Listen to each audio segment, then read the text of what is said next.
everybody. This is the Busted Business Bureau. I'm Christian Borky. This podcast is produced by the Lincoln Lodge. If you like this podcast, the Lincoln Lodge Network has plenty of other ones you can check out as well. I have a Patreon for this podcast at patreon.com/bustedbizbureau. Today, I'm so fucking happy that my friend is back from Switzerland to be on my podcast. It's Allie Fisher. Hello. You've come a long way to be on Busted Business Bureau. I have. I sailed my little boat across the ocean just for this. It took 2 weeks. Wow. I love that for you. You look fabulous today. You're wearing your signature sparkly eyeliner. Yes. I'm really loyal to this specific brand.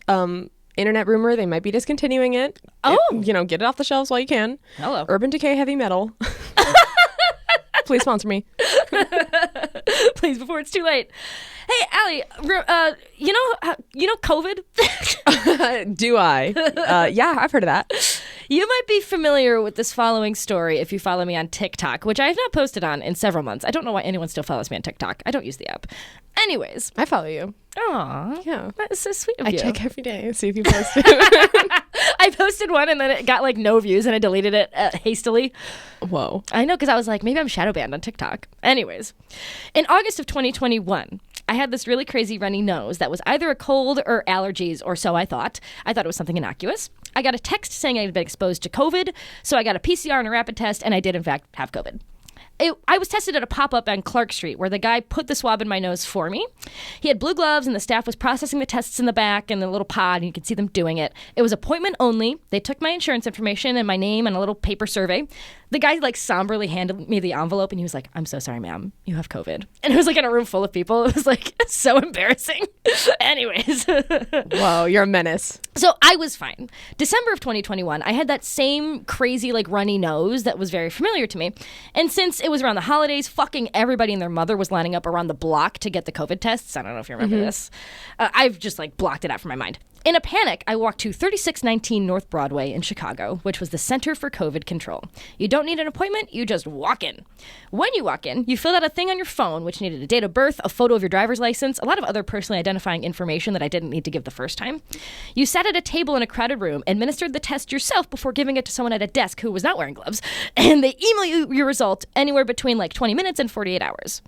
A few hours later, I was informed that my test was negative, but intuition really kicked in, and I called off work at the lodge, and I stayed alone in my apartment for Christmas, the holidays, whatever.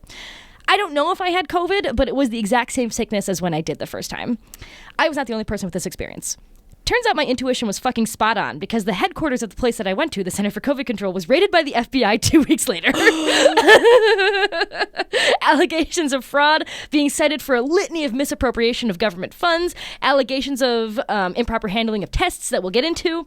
They suspended operations in January of 2022, never to be seen again. They had over 300 locations in so many states in the U.S. And as of January 2022, the federal government's reported total testing reimbursement across all businesses for COVID reimbursement or COVID tests was around $9.5 billion across 26,000 organizations. Holy shit. The lab for the Center for COVID Control ranked 12th overall in total funding that they received from the government, putting it in the top 0.5% of all organizations seeking COVID testing reimbursement. The people behind this scheme, owners of an axe throwing range. There's so much there. No medical background whatsoever.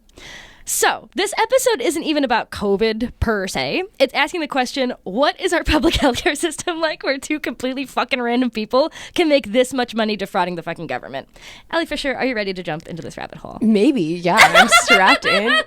I have so many questions already, and I really hope you cover all of them. Please. During the episode. Let's ask them now, because I want to know how a business like this gets established, how I guess who they're taking the money from, because if they're collecting insurance, are they collecting insurance information? Are they defrauding the insurance companies? I'm so excited to tell you. I'm really looking forward to that. I know sometimes with COVID stuff, there was some money being funneled from the government to the insurance companies to kind of say you have to cover certain things, and we're going to help you out with that sort of thing, because the insurance companies are really poor and they're just desperate for money, and they can't afford to give you healthcare. So curious to know how that whole structure worked, because if you're gonna, I have a lot of feelings about fraud. Oh, tell me. If you're most of them are kind of most people do fraud and do it really badly. Like, I think I could do it better if I wanted. Absolutely. Yeah, and I'm like, you should have thought this through more thoroughly, because clearly they didn't do a very good job of the fraud if they got caught. They got caught really. They got caught hard. It's frankly exorbitant, the amount of like posting. You know what? We'll talk about it. We'll get to it. I'm showing my hand a little early, but it's pretty funny how bad they were at it. So really looking forward to more fraud discussion. Now, did you get tested at a similar location? I want to know a little bit about it. Yeah. Okay. So me and Emma is my girlfriend. We went to, I think it was like on Damon and Addison kind of area. There was like a similar sort of thing where you made an appointment online, but then you got there and the appointment turned out to not matter. Yep. Like you still had to, like you still had like wait outside, and it was like freezing cold, and Emma was like so sick, like could barely stand. And so she's like leaning up against this glass wall, like, you know, verge of death kind of thing. And I'm just like sitting there like reading a book on my Kindle, like, cause I'm completely healthy. And so I remember like going in, and that was like right before Christmas, and we got our results, I want to say a week apart. Like, they never sent me mine. My God. And I'd taken like a bunch of like the at-home kind of tests, which I know are not as accurate and have like a higher false negative rate. Yeah, false negative rate. And I remember being like, I feel fine. Like, she's clearly really sick though. So like, peace. I'm gonna go to Christmas. See you later. Yeah, which I ended up being fine. But you know, who knows? Like, if that was even or like a reputable place. Like, who knows if they even actually tested or like ran our results. And most places, like, you would go and then you got your result, whatever, and then you'd come back 2 weeks later to like, oh, maybe I need this thing for work, and then it's like a completely fucking different pop-up. Yeah. And that shit was the Wild West. If you don't live in like a big city, like, I can't even imagine how more of the Wild West it was, because when you live in a big city, right, you could just like turn a different block and there's another one, but I can't even imagine how far apart it was in the burbs. Anyways, our two main characters today for this story, the Center for COVID Control, are a married couple, Akbar Syed and Aliyah Siaj. Okay. They are married, recently had their fourth child together. Slay. Okay. We'll start with Aliyah. Okay. Aliyah was born roughly around 1993. She attended Wayne State University and graduated in 2015 with a BA in marketing. Per her LinkedIn, she received a few certifications in the state of Michigan for property and casualty insurance and surplus line insurance license. Do you know what that is? Yeah. Do you want to say it? No. Okay. It's fine. It allows her to procure a policy from an insurer that's not licensed in your state. She gets a job at Pro Liability Insurance when she's in college and keeps working there for a few years out of college. Pro Liability Insurance does both healthcare and business liability insurance for lawyers, CPAs, etc. Her title listed on LinkedIn is project manager. I have no fucking clue what her actual responsibilities were at this place. I love a vague job title. You managed all those projects at Pro Liability. You do that. You manage those. I love living in this country where you have a nothing burger job. Yeah. I hope you're hungry. For nothing. Pro Liability is described as, quote, the best overall malpractice insurance company. Okay. By like a third party like listicle of I love a listicle. Malpractice insurance companies. Yeah, and they're like, you know what we need a list of? The best malpractice insurers. If you're a doctor, let me tell you. Read the list. So at some point before or during college, Aliyah would meet the love of her life, Akbar Syed. She would wed him at some point, presumably around 2016, based on a review that she left for a wedding photography service. What wedding photography service was that? Studio 615. You're in so deep. Like, you're in deep in these, like, wedding reviews. Well, let's introduce Akbar, her husband. Okay. Not much is known of his background, but I'd guess that he's probably around Aliyah's age. I was unable to find his schooling or his even state of origin, and the news also seems to be able to track any of his medical background or anything like that. Okay. But let's color in his character a little bit. Let me read you a Facebook post of his that I find kind of charming. Dearest Starbucks, I'm a huge fan and most likely your biggest customer. Recently on a visit to India, it's come to my attention that you charge the same amount for your drinks as you do in the US, yet you only pay $200 to $250 a month for your hardworking Indian employees, working 40 hours a week, which is an impossible wage to live on. This needs to change. Share if you are a customer and you agree. Yeah, it's weird because, like, I know he's going to be a villain, and so it feels so wrong to take a side. But that's just a little color commentary for your character, you know? Ooh. Like, that's something he posts on Facebook. He's got depth. He posts like he's got a lot of followers, but he doesn't. Like, share this if you agree. Don't we all? It's always like, hey, guys, don't we all? He's really like, to me, acts like an influencer. That's the main personality trait that I can give to Akbar to like latch onto. Is at any point you could picture him turning to a camera and being like, "Hey guys, Hey followers, welcome to a day in my life." At some point pre-2016, he founds Studio 615, a wedding photography business. The studio officially dissolved before the following Yelp reviews I'm about to read, but it seems like he was still doing a bunch of freelancing like under the name. Now, I didn't have to be that accurate, but, you know, I wanted to for journalistic integrity. It's so important. Anyways, I'll let some choice Yelp reviews do the legwork of describing Akbar for you. And let me start with the best review of Studio 615, which is 3 stars. Out of 5, presumably. Out of 5, yes. Okay. So this is from February 22nd, 2016 from Amar I. I went to Akbar, the owner of Studio 615, because of his great video highlights that he produces. Although the highlight was good, that's all he's capable of. He promised me that he will complete the work within 6 months after the events. I only got the highlights 9 months later, photos still not edited, DVDs not done. He would respond when he wants to, and he ignores calls. His excuses are that of a grade school student. I know these words are harsh, but he needs to be more professional. He can never keep his promise. That's the best review of Studio 615 at 3 stars. That's really tough. That's so is he devastating. like the sole employee? It seems like he founded. It's like freelance is probably the wrong word for it, but like it's just him. You know, like he founded the name really, of the really business. Small yeah, business. like it's just him under like a company name. Okay. December 29th, 2017, Namira C. So this is like the tail end of the review, and she's explaining why he gets 1 total star. The first half star was like he promised her a scrapbook and then didn't deliver it and then refunded her for the scrapbook, so she was like, that got him half a star. So the last thing I'll comment on are the actual pictures. Even though he is such a horrible person to work with, he did give us pictures that we were happy with. This earned him the other half of the star. He also gave us all of the raw photos the day after our wedding, which we appreciated. He gave us 12-hour service and took us around the city for an outdoor photo shoot.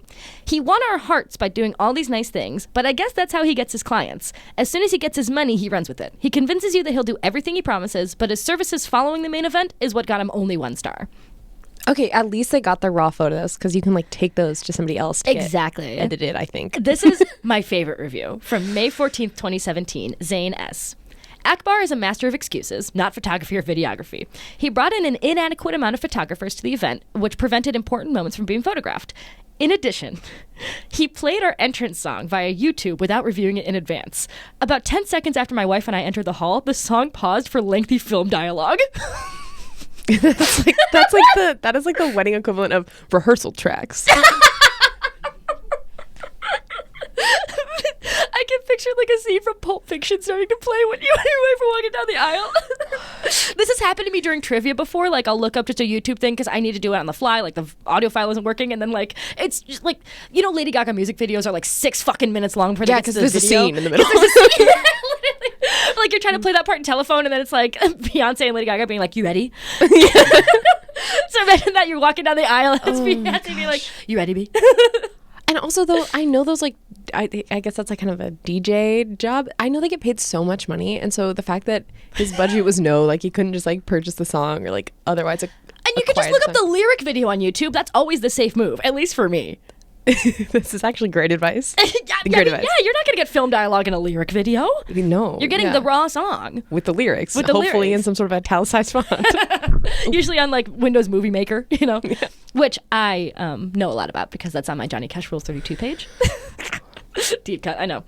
Anyways, I thought that shit was hilarious. Now, there is a 5-star review that's on the Studio 615 proper website that's left by Aaliyah from their 2016 wedding.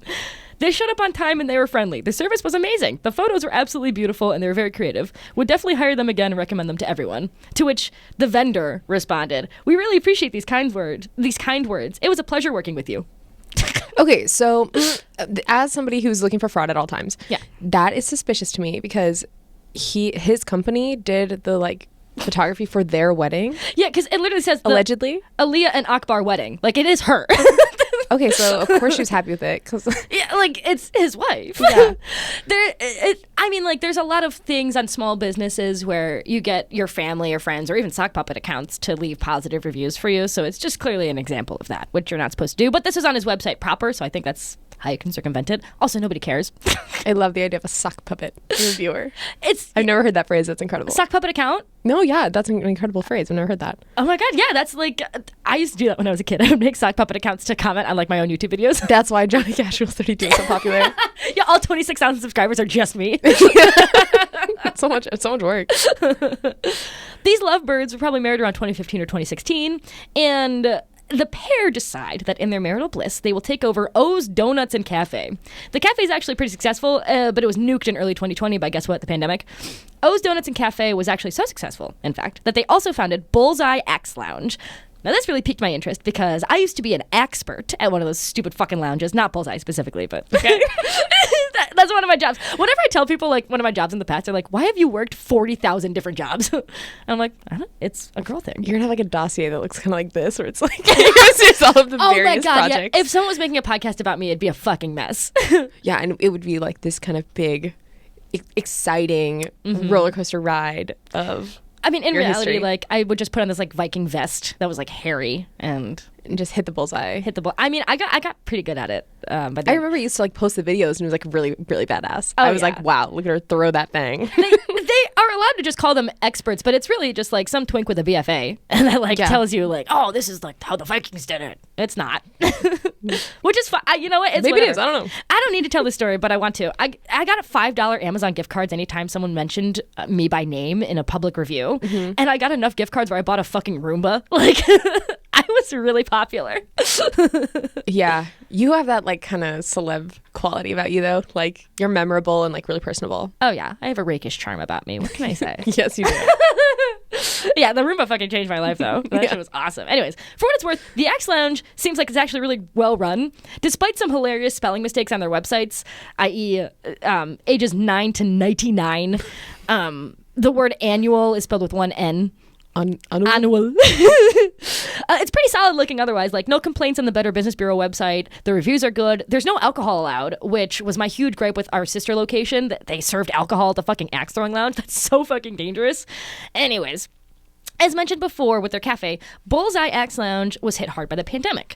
My Axe Lounge closed forever. I get it. But from March 2020 to December 2020, Akbar and Aaliyah were like the rest of us. No fucking idea what they were doing. I was busy being unemployed. And remember, there's no vaccines, hardly any testing capabilities. This is a time when the Trump administration, in all of its glory, opened a full fucking spigot of money to any company that claimed they could carry out meaningful COVID care or testing. So let's stop talking about Akbar and Aaliyah to discuss a little bit. How do private companies get money from the government to do a healthcare? Forgive me if this is like patronizing, but you did ask this question. No, yeah, so. this is one of my kind of core curiosities here. Since we don't have public universal health care, which is just like intuitive to me, like I just was very naive growing up and I just thought, like, if it's healthcare, obviously it's taken care of by official people. Our healthcare is very piecemeal. When a global pandemic happens, for example, the government does not have a litany of people in every state like on deck ready to be deployed to carry out mass testing, treatment, supply chain things with testing, etc. So if a company claims that they can acquire a test from like a friend of a friend and like a supplier that we know in China, whatever, they can apply to receive money from the government to subsidize acquiring these tests. Theoretically, the government checks the legitimacy of your company and claims and then decides to give you money or not. So what a lot of people started doing was forming companies like 2 weeks before applying for these government grants and being like, I know this supplier in China, I can get tests over. The government, you know, some fucking employee in an office somewhere would just read over the application and be like, that looks legit. This guy has like a lengthy business background. I'm sure he's legit. Let's give him money. Seems reasonable. Seems reasonable. For that shining moment in 2020, it was like kind of summer and then towards the end of the presidency, federal funds were being directed at hilariously underqualified companies that had formed, again, weeks before receiving these grants. The government doesn't have the capability to acquire these tests itself because, like, again, there's not like people in every state just waiting to be doing this. Right. One famous example is fraudster Peter Wexler, who is a prolific telemarketing like scammer who received, I think it's like millions of dollars, like $10 million from the government to acquire tests in his state. There was another example where FEMA, actually this one, I think this one's the 10.5 million. FEMA contracted this company to have the little bottles to put the tests in to like store them and test them. They sent the plastic mold for mini soda bottles, which are not sterile, too large to use in testing, and they got $10.5 million to be sending this to FEMA. It was so embarrassing. It's like when you order like lawn furniture and it comes and it's like a miniature one like, for a doll, and you're like, oh, like, I really should have read the dimensions. It's like same energy. It was literally that. And to be fair, not that I have to give the Trump administration anything, but it's like there already was not any infrastructure to make this any easier. Right. And they were famously against building any such infrastructure. Yeah. Yeah, it's like, and also it's like an international emergency. Mm-hmm. There are like international testing shortages throughout most of 2020. And then a little guy called Joe Biden wins the election in November of 2020. This is right around when we're hearing that there might be a vaccine soon. It could be these factors, or literally anything else, that inspires Akbar and Aaliyah to get in on this private COVID testing business. After all, they have an axe-throwing building open and unused. In January of 2021, in a now deleted post from the website, you can find it on Web Archive, which I did. Love. Bullseye Axe Lounge released a blog post answering just like basic questions about COVID-19 testing. One of the, in retrospect, funnier ones is, how long does it take to get a COVID-19 test result? And, you know, the answer is like pretty standard. It depends on the test being used. You get the results of antigen and antibody tests within less than an hour.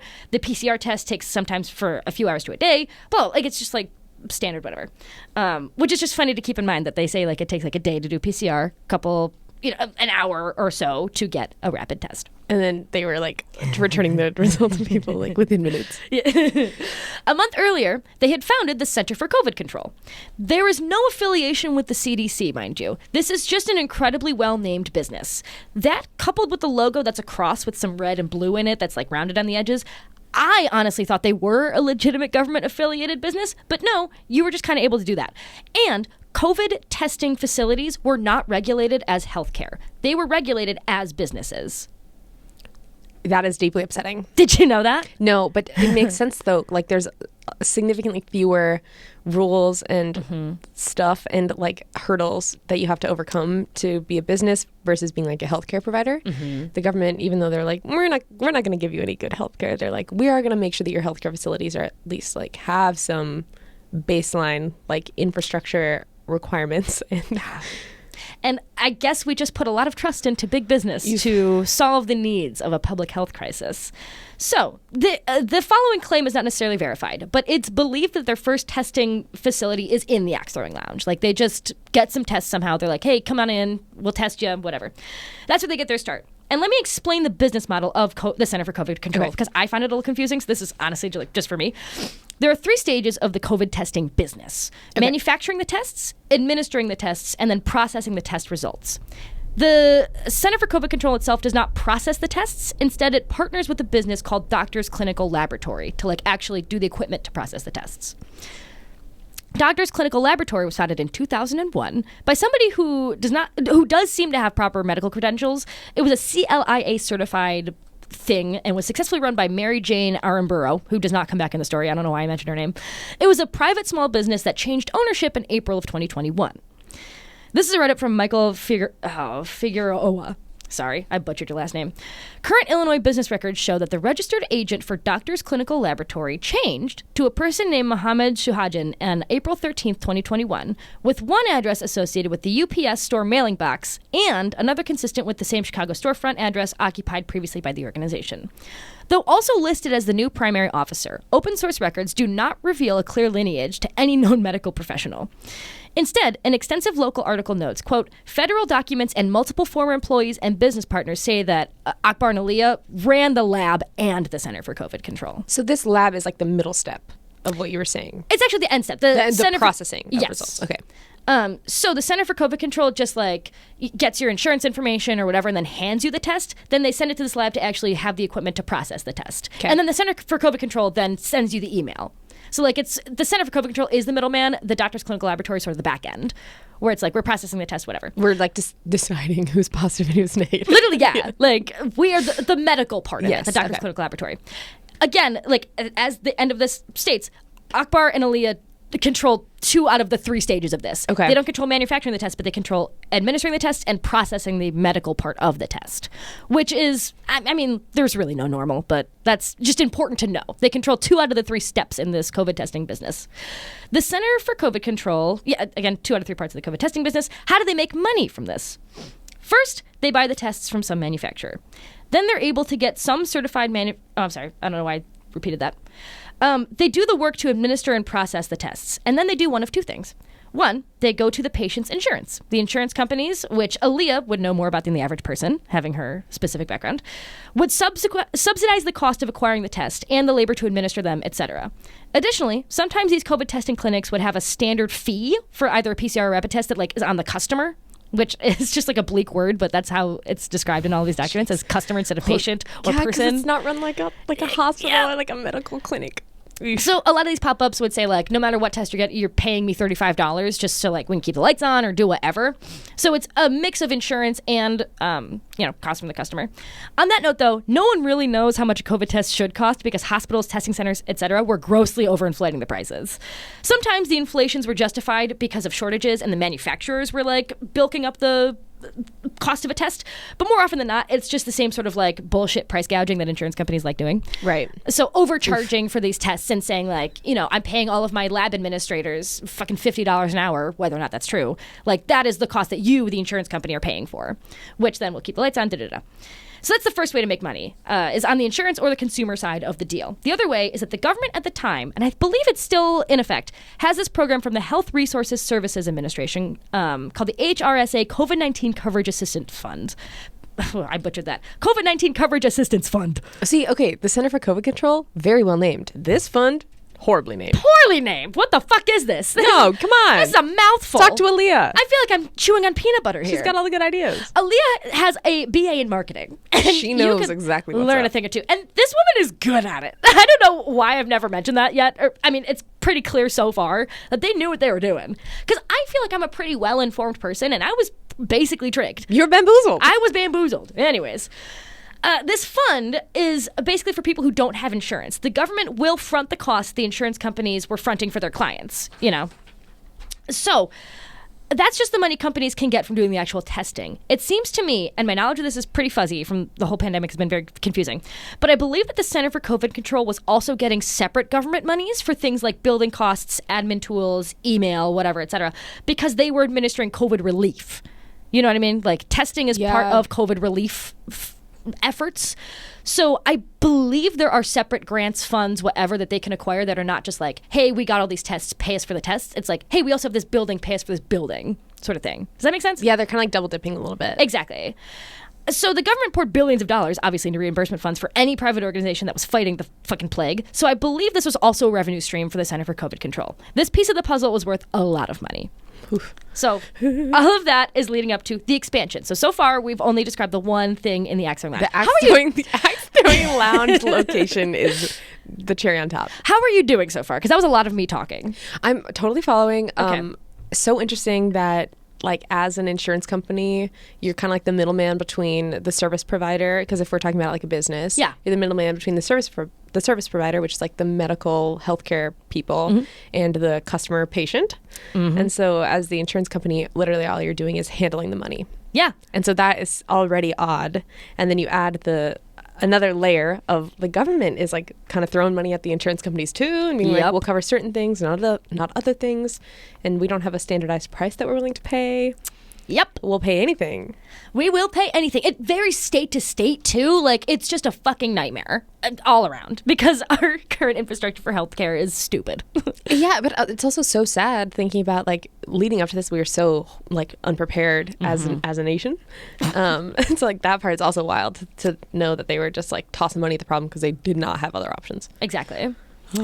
So, the expansion. Akbar and Aaliyah's little COVID testing site inside the Axe Range was able to grow because of their connection to Doctor's Clinical Laboratory. Before April 2021, I can assume that they were sending their results off to a different laboratory and had to, like, wait a while before they got it. But once they acquired Doctor's Clinical Laboratory, it's like, well, now we've streamlined the process. Like, we run both of those things. We can process tests a lot faster. So, this is canon also, not just a dubious suspicion that they do run both. You know, like, I don't know if I made that clear. Whatever. Their customer base also is increasingly desperate. While we're talking like April of 2021 through about October 2021, right? During this period is when I came down with COVID, and getting a test was so fucking hard. In a time when the federal government didn't have any of the infrastructure to carry out mass testing, it seemed like they're more like interested in vaccination in 2021.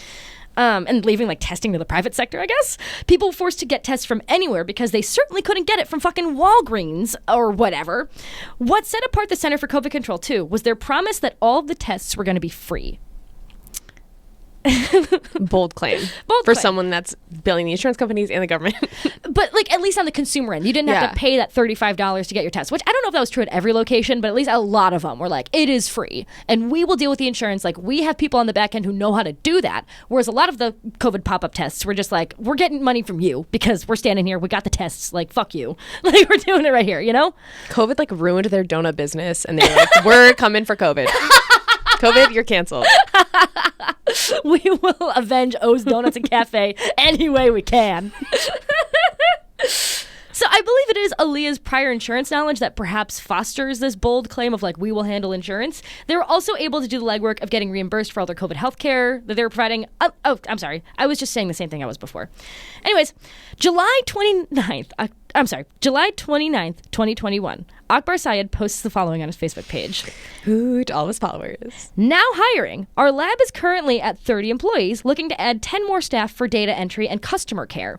Pay is 18 to 20 an hour. Stupendous amounts of opportunity to grow. We have employees who started less than 6 months ago who are already making $1.4 million annual salary. Annual is also spelled wrong. You read that correct. It's annual. You read that correct. $1.4 million annual salary. And this is accompanied by a now deleted video, but it is linked in the description because I have the video, where Akbar describes the unlimited parking in the parking lot, and then he does a walkthrough of their headquarters in Rolling Meadows, Illinois. And the office is like haunted looking, and there's a gym so you guys can stay in shape while you work here, is what he says. He passes through a laboratory that can only be described as in disarray, and he says, I know it's messy, but we're expanding so fast. Trust me, guys. And it's like, okay. And it's like, just like this, again, I can't, my words are not painting a proper picture of just like, it's desolate. And then there's like this open desk where a bunch of people are looking at a computer. He goes, Neil, get over here right now. You have to get over here right now. Drop what you're doing. Get over here right now. Neil comes over and he says, Neil. Neil's just like a guy in a hat. Yeah. And he's cool. like, Neil, when did you start working here? He was like, I don't know, April or whatever. He's like, okay, and it's July now. You've been working here for 4 months. How much money are you making? And he's like, 1.45 mil, I think, like a year. Which is just like, what the fuck is this? It's like a haunted. I encourage you to click on the video in the description. So I need to once again emphasize, pop-up testing locations are classified as businesses, not health clinics. So that's just a bananas choice to watch the place where they are processing a lot of these tests and just like near the, I don't know. It just does not look all that medical. It looks like any regular fucking warehouse office building that anyone can like rent, which I guess is just how we do things now. August of 2021, Akbar's TikTok account starts getting updated with increasingly extravagant content. August of 2021, he posted a photo of a pickup truck with the caption, "No hands, ma." I'm reading the rest of this from a Daily Mail article, which I wouldn't ordinarily quote the Daily Mail, but this is just about social media, so it's whatever. At the end of the same month... As in new car. Yes. You bought a slow car. Cool. Yes. Okay, got it. He posted a video to his TikTok account of a red Lamborghini Countach being unloaded from a flatbed truck. Countach added to my collection. #entrepreneur. Oil money? A user asked. No, he responded. COVID money. That's not donut shop money, baby. That's not Bullseye Axe Throwing Lounge, baby. Money, baby. There's no money in axe throwing. There's only Roombas. There's only $5 active cards and Roombas. Accumulate the gift cards. COVID money. COVID money. In November of 2021, the couple became owners of a $1.36 million home in St. Charles, Illinois. The Zillow listing features a 3.65 acre lot on a private road, gated entry, 3-car garage, circular front driveway, fountain, white pillars, iron double doors, crystal chandeliers, and a curved floating staircase. Okay, but be honest, is it ugly? It's gaudy as fuck, man. Yeah. You wouldn't believe. That was an incredible description, though. I was like, that was from the Daily Mail. Oh, damn it, Daily I think I gave it, sort of the joie de vivre it needed. Oh, yeah. However, that was the Daily Mail that was describing that. The read was important, though. Thank you. I really appreciate that. We will return to this St. Charles home, worry not. But I literally wrote in the script after, it's fucking gaudy. So I'm glad that you asked. But, yeah. Oh, it's just, like, lavish. They have these drone shots on the TikTok account of, like, this giant driveway that, like, leads in. It's just, it's insane. So his TikTok account is literally just like, look at all my stuff. Yeah. Look at all my stuff. Look at all these probably professionally produced highlight reels of all my stuff. And because he's probably mad good at TikTok. Yeah, probably, because that's the only thing he can do is because it's short and he can deliver that 9 months later, and everything else Unless it's like his own wedding, which I guess it's his own house, his own highlight reel. I mean, I've been on their Facebooks. Their wedding photos are kind of cute. Okay, good for them. They kind of did a good job. By October of 2021, they're in most states with something close to 300 locations. This is right before Omicron. Whoa. So it's Omicron time, baby. I have a question. Please. At this point, maybe this is in the next paragraph, who's to say, at this point, do they still just have the one like lab location? I actually do not know where their labs are.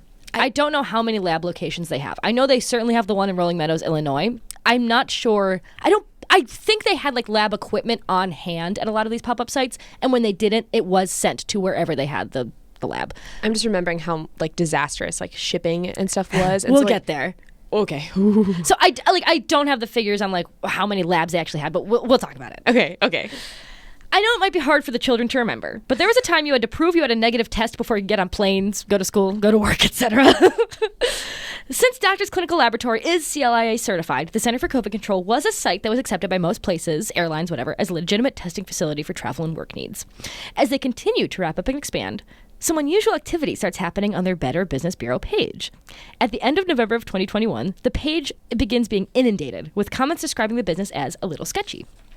From the Chicago Tribune, quote, Audrey Desiel of Oak Park said she waited 9 days for the results of a rapid test taken at a trailer set up by the Center for COVID Control in Forest Park. After 14 days, her boyfriend was still waiting for his test result. I mean, this is all like familiar stuff. Jennifer Tack of Logan Square said when she called the Center for COVID Control at 3311 West North Avenue to get information about a delayed test result, she was put on hold for 5 hours. Which, honestly, she's one of the lucky ones. Here's some Better Business Bureau website happenings. Okay. This is December 30th, 2021. I went to have a rapid COVID-19 test because my son tested positive. I needed my test for work and I found this site.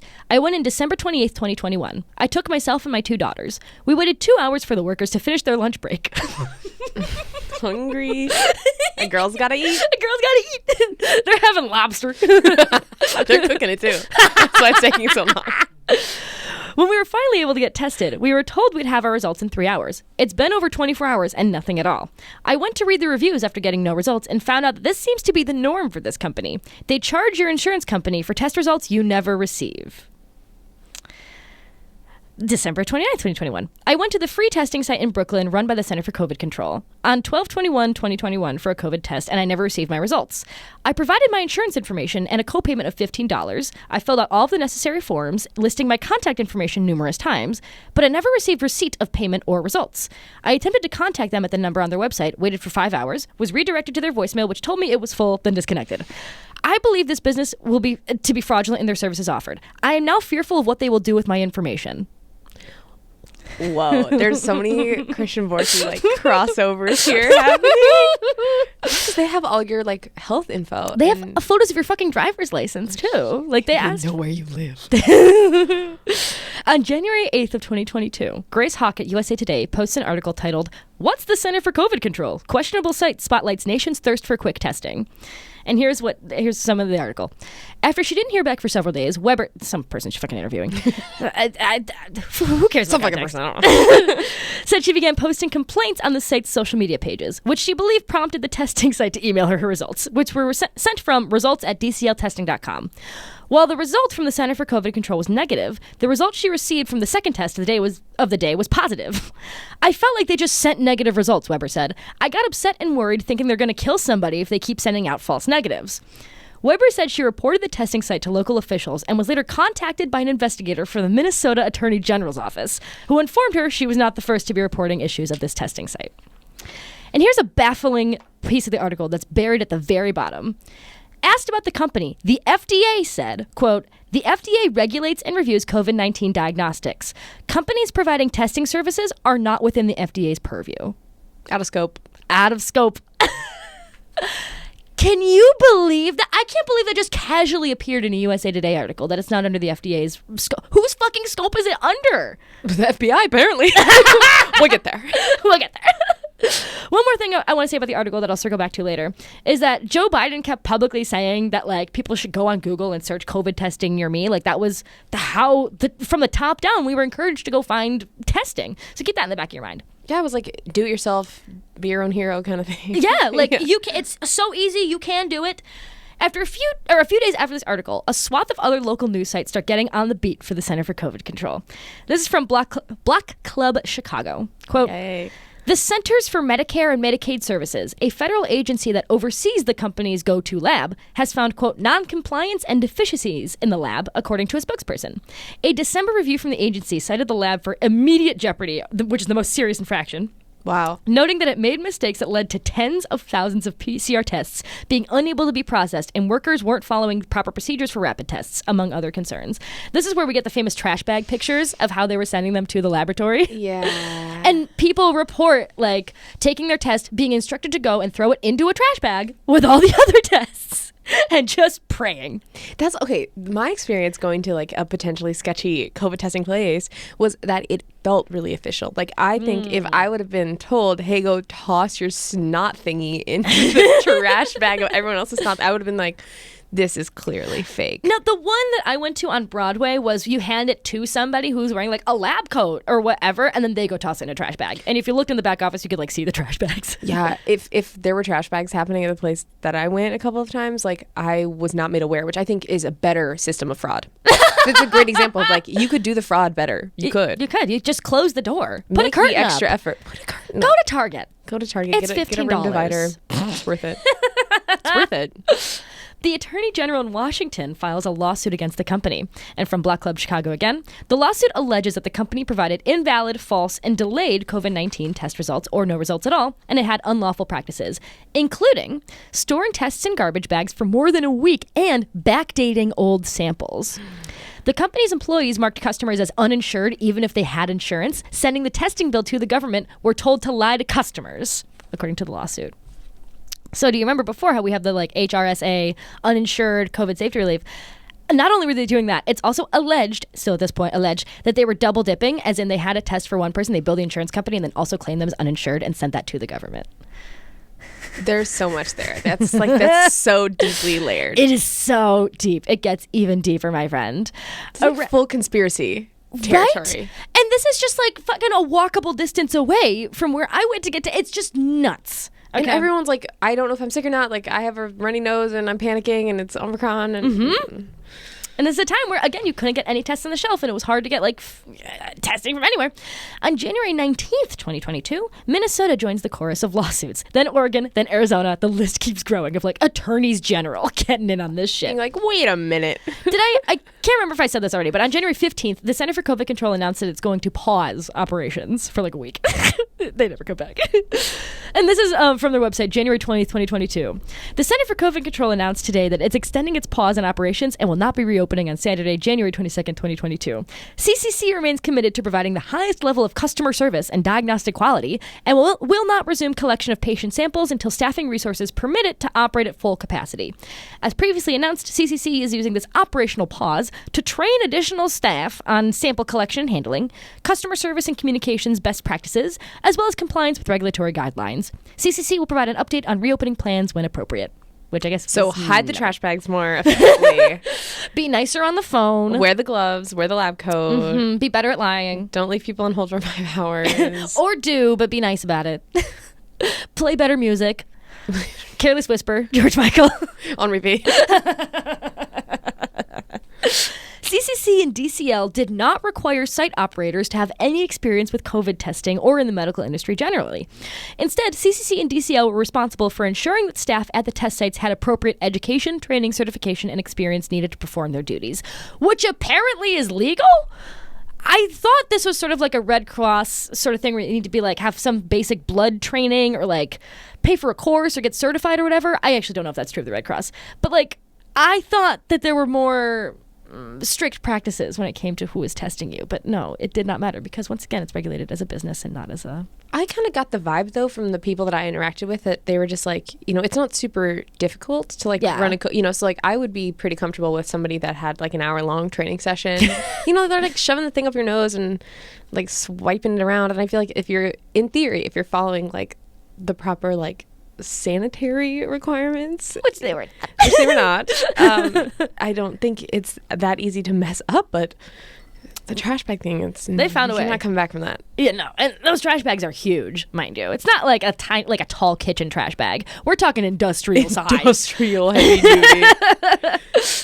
So let's talk about the aftermath. All these lawsuits come onto them. They pause operation. The FBI raids their headquarters in Rolling Meadows, Illinois, which is what I led the story with.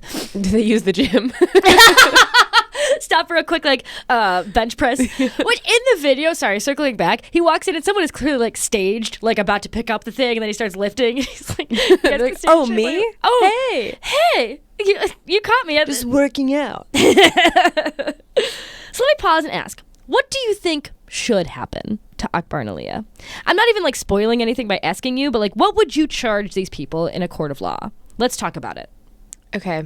I think that a public health fraudster is more serious and because you're endangering the public. And so I feel in my brain there should be some sort of you can never operate a business again kind of situation. Okay. I'm not a big fan of prison time type punishments anyway, but I think there's definitely some monetary punishment, especially for these people that are so rich that they're buying stuff for their car collection. But I'm asking you as a lawyer, right? Which you are not. But as a lawyer, what are you writing down the charges as? Okay, just based on my TV knowledge of lawyers, fraud probably, also defrauding the government.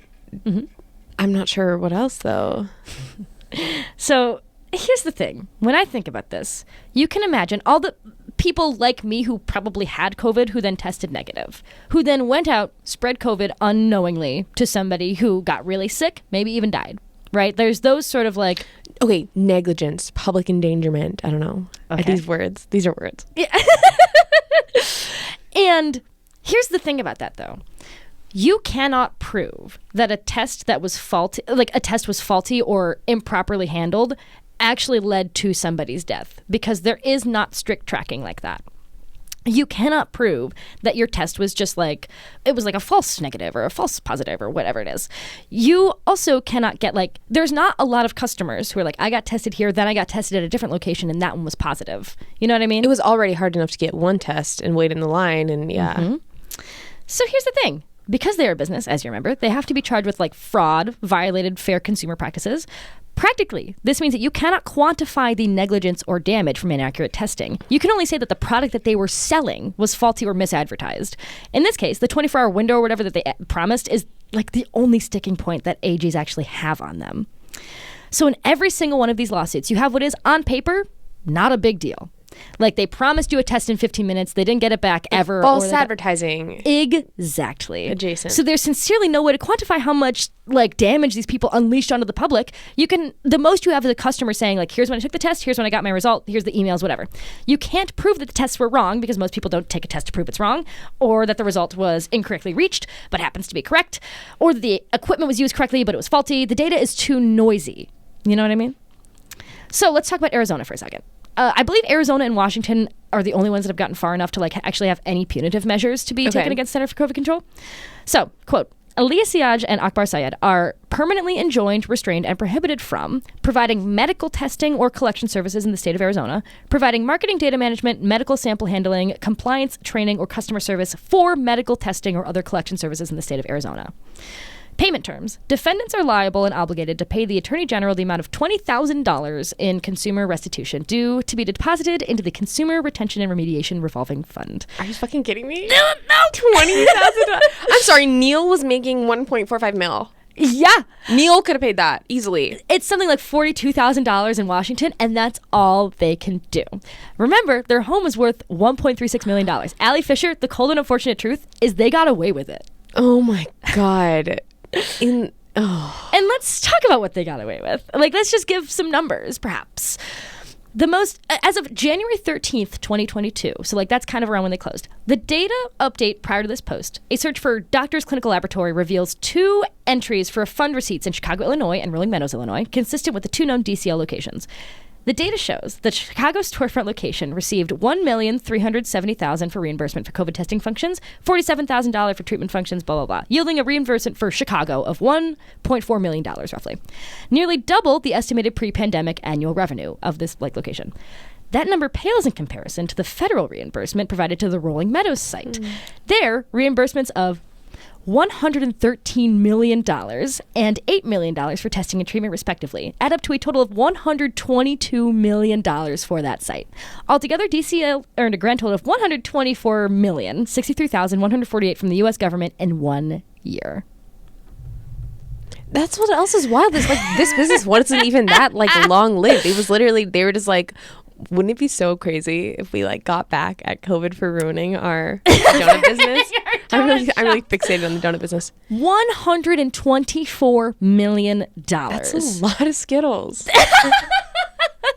It's a lot. So, and they're being fined like $42,000. They're being fined whatever. They have these like $1 million cars that they, honestly, if they just wanted to sell a car, they could probably fund what the attorneys general are going to charge them in each state. And they can't do medical business in any of these states ever again. But it's nothing about other businesses like the Axe Throwing Lounge, which is expanding to Colorado. Did you know it's back? It's back, baby. No. Well, they're going to have 4 locations of the Axe Throwing Lounge in Schaumburg, Bolingbrook, or something like that, Glenview, and then 1 in Colorado. So 3 in Illinois, 1 in Colorado. This is a great example of have you no shame, because Akbar and Aaliyah are now like so easily Googleable. Oh, you have no idea. You might ask yourself, where are they now? A brief look at Akbar's Facebook page will reveal that they still live in this gaudy mansion with the stupid floaty staircases and the chandeliers. In fact, they've actually started a new business. In addition to, again, expanding the locations, they've gotten into the lucrative business of selling luxurious stays at their mansion for weddings and tourists. If you go to dreamvenues.homes, you can see the wonderful accommodations and stay in the mansions from the TikTok. I think they have 2 places, an elegant farmhouse and a mansion. And I think they just like stay at the one that like someone isn't staying in for the night. They maybe what could go wrong? Up to 16 people can stay in the mansion, and for a Monday through Thursday, it's only a total of $2,400. For the same stay in the elegant farmhouse, it'll only run you $795. How incredible! In fact, they just posted a job listing for an executive assistant on their Facebook page. This is written, first of all, on Google Docs by their old assistant. Whatever. Here's the job brief. As an executive assistant, you are to perform more than administrative tasks. You are Aaliyah and Akbar's right-hand person, who enables them to advance their initiatives and goals. You will filter and attend to the day-to-day functions of Aaliyah and Akbar so that they can focus on their high-level business operations. As property manager, you are to handle all Airbnb requests, Vrbo inquiries, as well as manage the property for Akbar, Aaliyah, and any personal family bookings that are to be at the rental locations. Your responsibilities include managing scheduling for Aaliyah and Akbar, drafting, reviewing, and sending communications on behalf of them, answer and respond to phone calls. I guess Akbar really doesn't want to respond to phone calls. Prioritize emails and respond when necessary. This is also like very poorly written. Maintain various records and documents. The fuck does that mean? Fuck you. Put them in a trash bag, call it a day. Maintain property by investigating and resolving tenant complaints, enforcing rules of occupancy, completing repairs, scheduling with landscaping and snow removal services. Again, this is like a $20 an hour position. Maintain building systems by contracting for maintenance services and supervising repairs. Like, there's more and more. Like, I could keep reading. But the scariest thing about this executive assistant position is that, like it says, it's leaving Leah and Akbar more time to do their business operations and to have aspirations and goals and to work towards them, which are things I don't think they should be doing. Yeah. And once again, I just need to really punch it home. They got away with it. You know, they will, they mostly waive their right to any trial for any like attorneys general. They're just like, fuck it, we'll pay. Fine, I'll pay the $45K. Who cares? Exactly. Because they can. Change. It is pocket change. They just like live with their 4 kids who are like wonderful. By the way, they're just beautiful. It's a beautiful family. They're all hot. I feel like I neglected to mention that they're hot. God. Hot people have gotten away with too much for too long.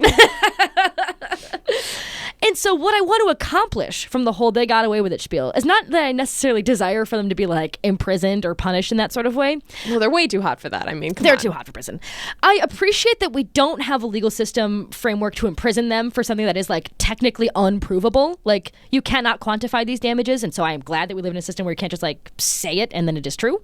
However, I would rather that we had stronger fucking back-end infrastructure so that fraudsters can't achieve this level of success in the first place. Do you understand? If we had like, you know, any sort of like government regulators walking around like looking at these facilities or perhaps like setting up these facilities in compliance with other medical professionals, do you know what I mean? Yeah, and also like he's shamelessly posting these TikToks of like, oh, look at the lab that is like a hot mess and a half and is not even like remotely medical looking. Yep.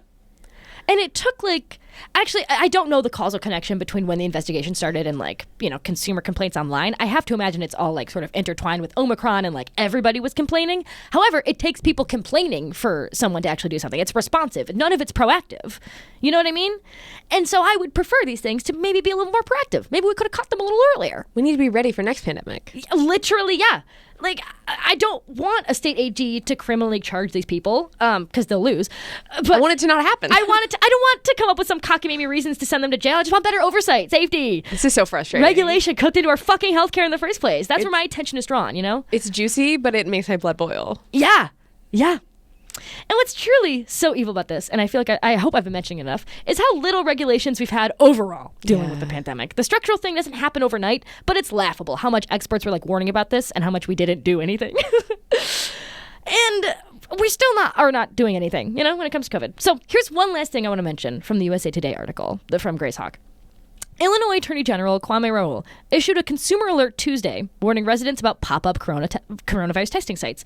He did not name the Center for COVID Control specifically, but he said, quote, "It is important for people to know that these sites are not licensed or regulated by a government agency, and they should ask questions before visiting a pop-up testing location or try to utilize a state-sponsored testing site." Which makes my blood boil. Because, like, what? Joseph Robinette Biden Jr. went on public TV and said, just Google it, which you can't do. Like, you can't, because I Googled Center for COVID Control, and I was like, this looks legit. I'm going to go get tested here. And I was probably positive. And, like, I'm a pretty, like, internet literate person who's fairly, like, informed about the pandemic, and I was still tricked. You know what I mean? Yeah. And it's lucky for my family or friends or whoever that, like, I had good intuition and didn't go out. And it's lucky for society that I don't consider Christmas to be particularly sacred. But for other people, they do. And if they get a negative test, sometimes, like, you'll sort of cognitive dissonance yourself and be like, well, I feel sick, but I got a negative result, so I'm gonna go because I really care about Christmas. Yeah, Christians, I'm defending you. Christmas is, like, sacred to me. And, like, this is a very important ritual for me and my family, which is just a disaster. It's a nightmare. So the Attorney General saying that really made me... Sorry, I'm just screaming into my... Also, like, I'm why the Joe Rogan podcast now. Sorry. Yeah, why is it up to the individual consumer to have to, like, make these judgments about a business and, like, a medical provider, seemingly a medical provider, and then they're like, sorry, it's not actually official in any capacity, and I don't have a clue what's going on there. Mm-hmm. You're like, you're the government, aren't you? I'm sorry, what is your job again? Your job is to know. I thought that was your job. Yeah. That's so frustrating. Right?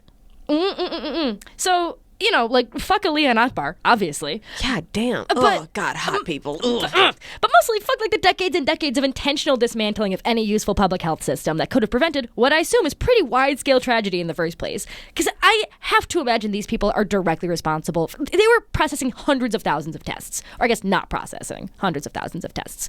They were emailing people before they even took their test that they were negative, which I failed to mention. Which is a really funny detail that I feel bad that I didn't write before. Do you think that, like, I mean, what kind of anecdotes were you reading about that? Like, were people saying, oh, that was weird, like, I'm still going to go get the test anyway? Yeah, but Did they get a second email afterwards? Like, no. There were a lot of times where, like, tests were just straight up not processed. And this is, I don't know if you're on Lakeview News, but this is all over Lakeview News. All right. Of people being like, don't go to this place. It's a fucking scam. Even Sarah was like, Christian, that place is a scam. Like, and I was like, I know, but I have nowhere else to go. So I will just pray that maybe I'll get, like, a positive result and then, like, I'll know, or nothing, like, or literally nothing. I have no other options. And the government has stopped reimbursing a lot of COVID. Whoa, whatever. It's kind of weird, though. Like, they're in the situation where they're, like, selling a fake negative, not even like a false negative. They're selling a fake negative result. Yeah. Because it would have been better for society if they were like, everybody's positive. Exactly. I would just tell everyone they're positive and fuck off, you know? Like, keep everyone at home. But then they'd probably, you know, be looked into because then, like, the numbers would go up. But it's what so I weird. Also fucking failed to mention is that most of these private businesses were like, I don't know if required is the right word, but, like, politely asked to be reporting their numbers, which this business never was. So what were you all spending your time doing? Working out in your fucking creepy ass unlimited parking office. God. And then Lori was like, we can open the restaurants and stuff because the numbers are down. But, like, yeah, so no one's actually reporting. This location, which again was 12th in the country for funding for, like, reimbursement funds. Isn't that crazy how big they got? over $100 million, and they just weren't reporting like the positives or negatives that they got. And that's why I just have so many questions about the lab situation, because like that's one of those rare instances nowadays where the physical test liquid needs to make it to a lab to be tested. And so it's just did anyone try to do the math of would it have been physically possible for them to process this volume of tests? God damn it, I have to do the episode again. But no one at any point was you're claiming that you're transporting these bags of tests over state lines, and how is that possible? How did they get the results back? I think that was an initial question. I remember reading something kind of like that, but I don't think there's any data or figures. I'm because they were just not doing it. Because they were not doing it. Yeah. Ooh. And here we are. How are you feeling? I can't believe they got away with it. That is they got away with it. Well, I don't do a lot of scam episodes. I think for reasons that I hope are emerging, where it's man, scammers be just getting away with it. This one is a specific public health crisis. It's a nightmare. That's jazz. And at no point were they maybe this is morally wrong. Doesn't seem like there are some scams where I'm okay, I'm kind of into it. Yeah, it's kind of slay. Yeah, I'm a pyramid scheme. Okay, I could see cellular lotions or whatever. Yeah, do what you got to do. Yeah. You're hurting not really anyone. You're just taking people's money, which is the Ponzi. I mean, yeah. When Charles Ponzi does it, it's cute. When hot people do it, it's kind of fun. But I'm you're putting people's lives in danger. Yes, girl. You're not supposed to do that. Come on, be a good girl boss. Go be own a dynasty of bullseye axe throwing lounges. Be good at that. Well, they can open one now in Arizona, because the only punishment for Arizona is that they couldn't operate medical. And that's probably going to be the trend for Minnesota, Oregon, the rest of them, Illinois, whatever have you. Keep your fake medicine out of my state. Yeah, but keep your wood. And that's it. That's the whole episode, Ellie Fisher. I'm so angry. I'm really mad about this. COVID makes me upset for a variety of reasons. Public health being the number one, but people getting away with murder, basically. Essentially, yeah. This is a disaster. It is abysmal. It is fucking coconuts. Coconuts. It is bananas. Coconuts that this is the society we live in, and we continue to live in it. So. Freaking meow. That's the Busted Business Bureau. Aaliyah and Nakbar, I wish you a lifetime of insomnia. Ooh, that's a good one. It's dark, right? I kind of I wish I could see their mansion in real life a little bit. You could, for the low price of $2,400. Yeah. Yeah. All right. Well, any final thoughts before we get the fuck out of here? It's devastating. Yeah. This is society. Yeah. And it's a comedy podcast. Waka waka. Yeah. Yeah. Any final thoughts before we fuck off? Yeah. Harass your alderman over email. Alderperson, I suppose. Email them all your opinions frequently. It's that's their job, to listen to you. Follow them on social media. Yeah. Bully. Bully your alderman. Yeah. I think the main thing of this is you should do more bullying. Bullying works. Bullying does work. It's 2023 now, and bullying works. Yeah. Oh, yeah. Happy 2023. Yeah, Happy New Year. It's January 1st, 2023 at time of recording, and it's time to slay. You could get into scamming people this year if you wanted. Oh my God. And we'd be so good at it. Let's start it. Let's start a scam. Let's do scam Busted Business Bureau merch. Just tell people it's coming and never It's send off-brand. It's misspelled. Which you can get by going to patreon.com/bustedbizbureau. You can get some of my fake merch. Actually, that's the biggest scam, is I don't do anything for my patrons. I'm really sorry, everybody. I don't do bonus episodes. It's just if you like me and you want me to have less jobs so I can do more podcasts. Less jobs. That's literally it. Yeah. Yeah. And that's it. So let's go get some fucking brunch. Let's do it. All I'm right. thrilled. Goodbye, everybody.